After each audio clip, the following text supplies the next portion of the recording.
موجودی که اسمش از قدیم تا الان توی تمام دنیا شنیده میشه.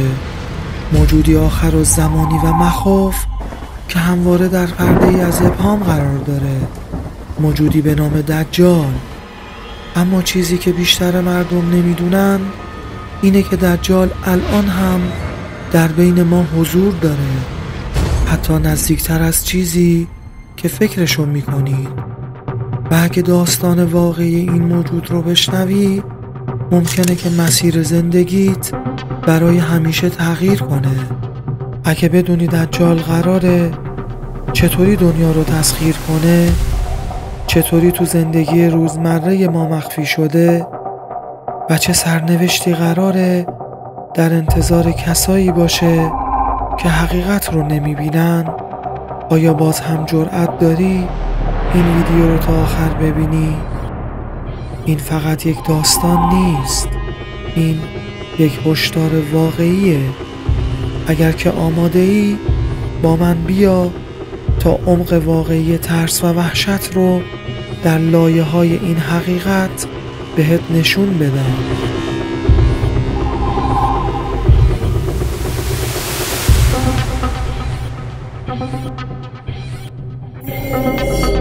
از گذشته های دور یه اسمی بوده که همیشه با وحشت و فریب گره خورده.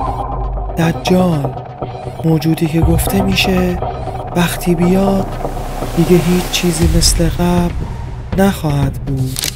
اما این فقط یک افسانه نیست. آیا تا حالا به این فکر کردی که شاید خیلی از حوادث عجیبی که این روزها توی دنیا میبینی به نوعی به ظهور دجال ربط داشته باشه؟ حوادثی که از جنگ ها گرفته تا تکنولوژی هایی که از کنترلمون خارج میشن. شاید همه نشونه هایی باشن که از چیز بزرگتری خبر میدن. ضمناً در آخر ویدیو اسراری فاش میشه که اگه بفهمی ممکنه تمام برداشتت از دنیا عوض بشه. ولی حواست باشه، چون وقتی این ویدیو رو تموم کنی دیگه هیچ وقت مثل قبل نمیتونی به دنیا نگاه کنی. پس اگر آماده ای بیا پرده از این راز برداری.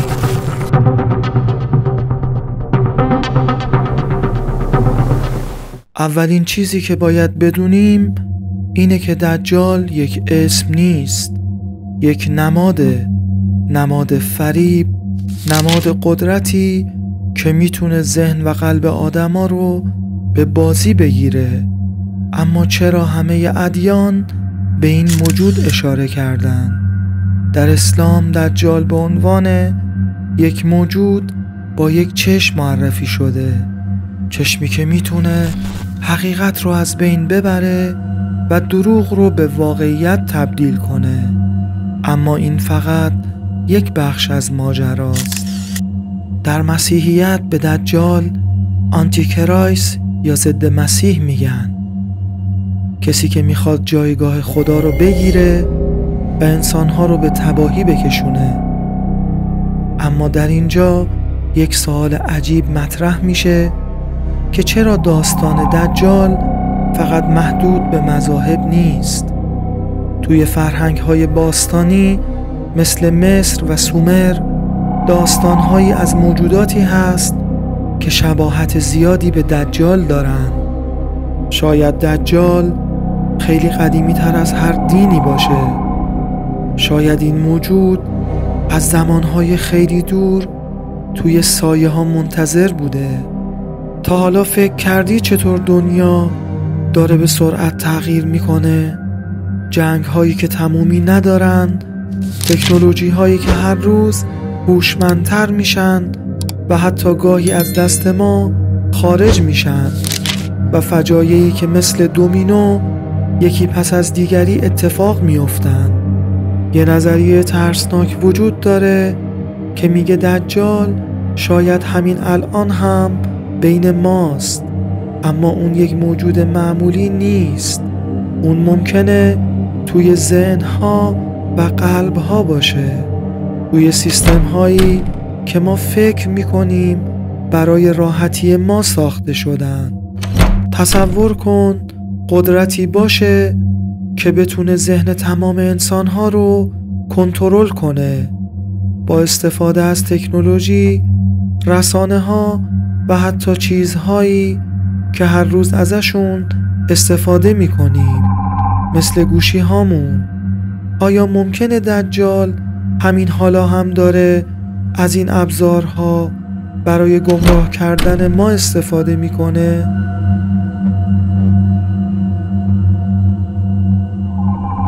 آیا دجال واقعا بین ماست؟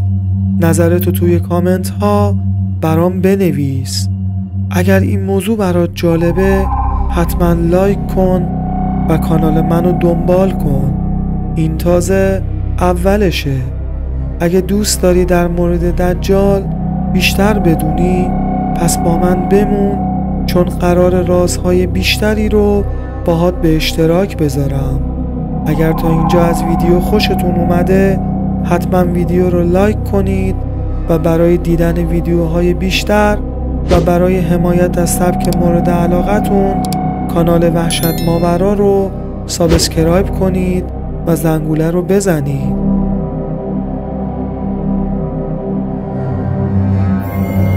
میگن وقتی دجال میاد یک سری نشونه ها وجود داره که قبل ظهورش اتفاق میفته.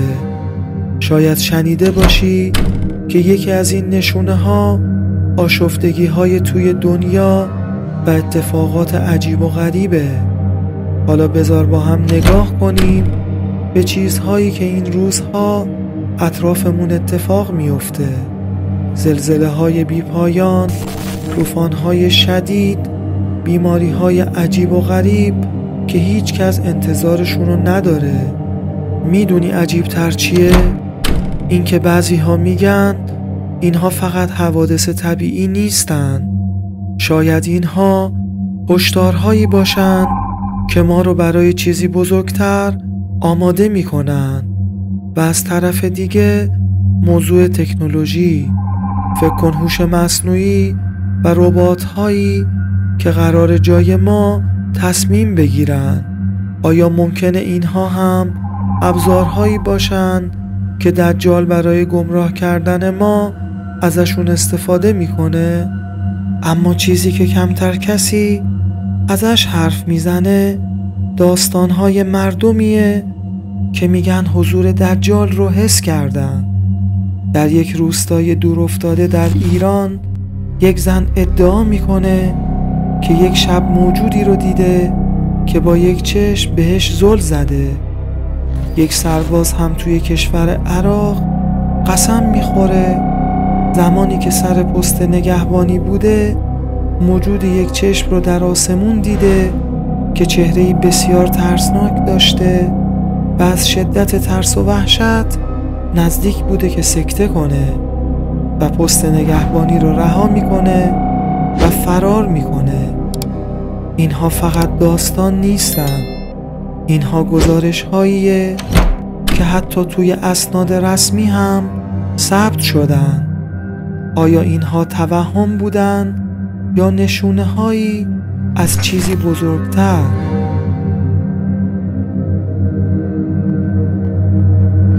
یه چیزی که این روزها خیلی ازش حرف زده میشه تکنولوژی و قدرت اون در کنترل انسان هاست. حالا تصور کن یه موجود مثل دجال این قدرت رو داشته باشه. شبکه‌های اجتماعی که ما رو معتاد کردن، تبلیغاتی که ذهنمون رو کنترل میکنن و حتی اطلاعاتی که فکر میکنیم خودمون داریم جمع میکنیم، ولی در واقع یک سیستم دیگه همه چیزو مدیریت میکنه. ممکنه که این سیستم ها همون چیزی باشن که دجال ازشون برای آماده سازی دنیا برای خودش استفاده میکنه. یک جور آزمایش جهانی برای کنترل همه. و حالا یک سوال مهمتر، آیا ممکنه که دجال همین حالا اینجا باشه؟ میگن دجال خودش رو پشت چیزهایی که ما فکر میکنیم معمولیه مخفی میکنه. شاید توی رهبرای دنیا، شاید توی تکنولوژی و شاید حتی توی باورهای خود ما. اما چیزی که عجیبه، در تمام این سالها داستانهایی که در مورد دجال گفته شده هرگز به این اندازه شبیه دنیای امروز ما نبوده. شاید ما داریم در دوره‌ای زندگی میکنیم که باید بیشتر از همیشه حواسمون به حقیقت باشه.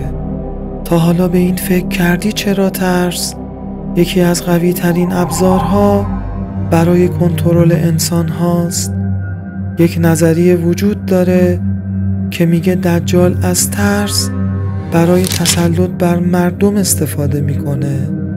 تصور کن وقتی همه دنیا درگیر بحرانهای جهانی مثل جنگ یا بیماری میشه، چقدر راحت میشه مردم رو کنترل کرد. بعضیا میگن حتی خود بحرانها ممکنه بخشی از نقشه بزرگ دجال باشه. جنگ‌ها، ویروس‌های ناشناخته یا حتی حوادث اقتصادی که زندگی مردم رو زیر و رو میکنن. آیا ممکنه اینها فقط ابزارهایی باشن که ذهن ما رو برای پذیرش فریب‌های بزرگتر آماده میکنن؟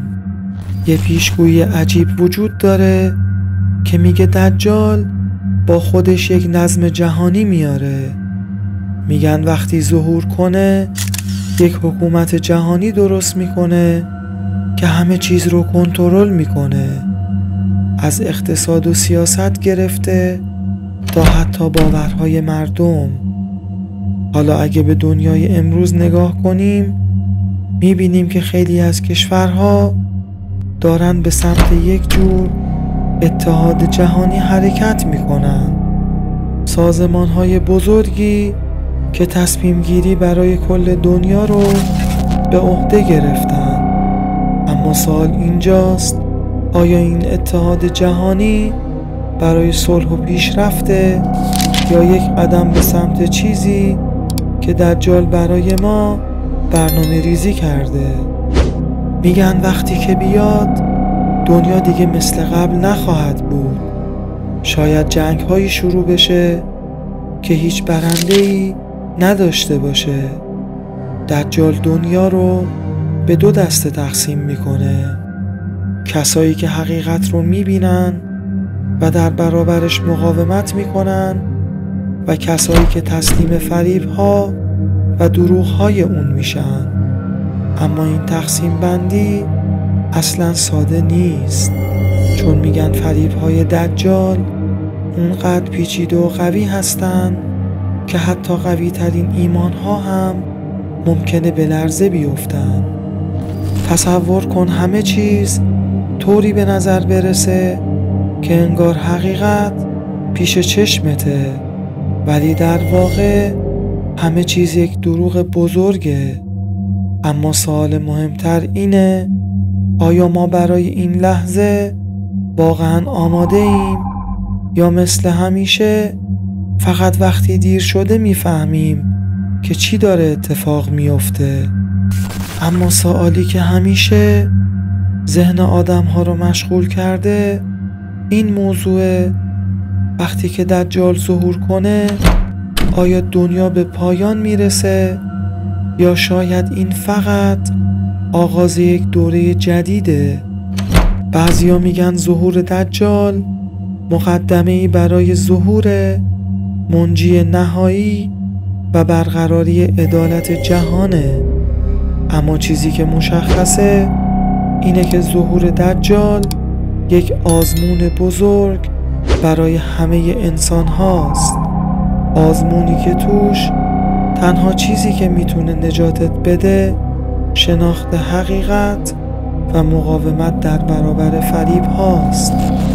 شاید هیچ وقت نتونیم بفهمیم دجال کیه یا کجاست، اما یک چیز روشنه، دنیای ما پر از فریب و دروغه. شاید دجال فقط یک نماد باشه، شاید یک واقعیت پنهان، ولی مهم اینه که ما همیشه باید به دنبال حقیقت باشیم، چون فقط حقیقت میتونه ما رو از بزرگترین فریب دنیا نجات بده.